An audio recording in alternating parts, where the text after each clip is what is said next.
Hey, what's going on, guys? Hindog here. So I just want to do a quick video and go over this position between Magnus and Fabiano from Game 12 of the Rapid Chess. And I know a lot of people have requested this, and it's been talked about on Twitter and YouTube from a bunch of chess pros. I've had some time to look at this board, and I think I'm seeing kind of here where things could have gone better for Magnus. So he does, from here he goes to rook d4 and then just looks to develop on the equator, but I don't necessarily agree with that, and the general consensus is he should have just gone horse g5, bishop take, pawn take, shift rook up to the f6, and then he can just double down here with the horse and get it over to d4.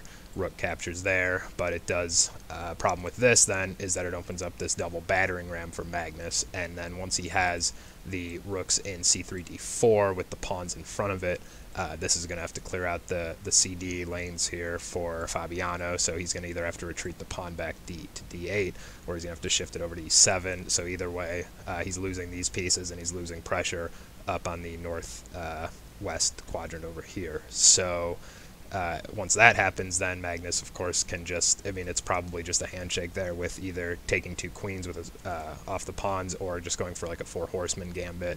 But again, it's over at that point, so it's kind of moot. But what I think, there's a couple different things Magnus could have done here also.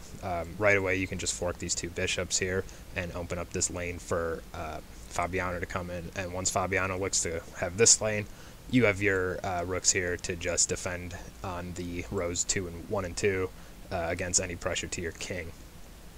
I do like the battering ram here initially, but I think that will be shut down. It's better to develop over here on the east front and then focus on that a little bit later.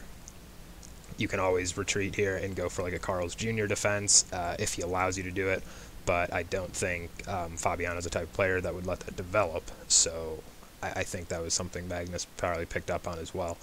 Ultimately here, when you have enough time and you can study this board, you can see that from this position here and with how much clutter is going on in the northeast quadrant here, that I think there would have been enough time for Magnus to just set up a treb in the corner. And so you can see here he already has the lane open here and he has rooks. So why not, if he just retreats down pawn to f3, sends his horse over to f2 here, and he gets this going, retreat this, because this Fabiano will come in here with the 3-pawn attack, and these will shift down, but he can retreat the pawn to h3 here, and now he has a perfect lane, and he can just send in the rook down, rook c1, back over, and once he can get these rooks going in here, you can just start launching him over and taking out pieces left and right. So again, I'm not sure why that wasn't something that Magnus was looking for from this position. I just chalk it up to the fact that it was rapid chess and probably one of the more intense matches of his career. But yeah, I mean, I don't really see where that would have been, at least not worth the attempt, because it would have been quite difficult for Fabiano to defend against that. Yeah, well, that's pretty much it for this position, and I think I will probably make a couple more videos about this game or this series between them. Not sure yet.